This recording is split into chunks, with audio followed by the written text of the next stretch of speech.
阿嬷会早坐客运车来到快达站驻第三者预防车来增加保护力。这里我收了都。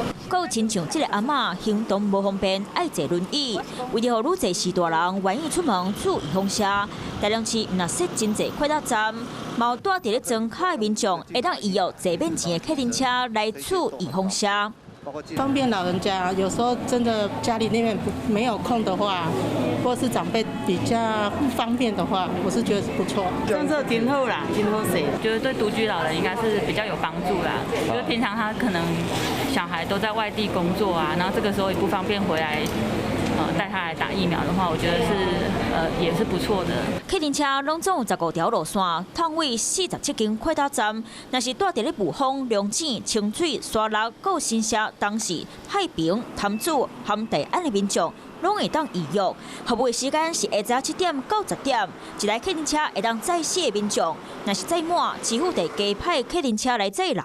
希望能够前一天采预约的方式来办理，那它是全程免费啊。 全程免费。疫苗客运车公车为17号开始到21号，小连续5天拢会当预约，来回车钱拢是市府出的，互住伫咧庄卡热贴的民众会当坐免钱的专车来驻预防车。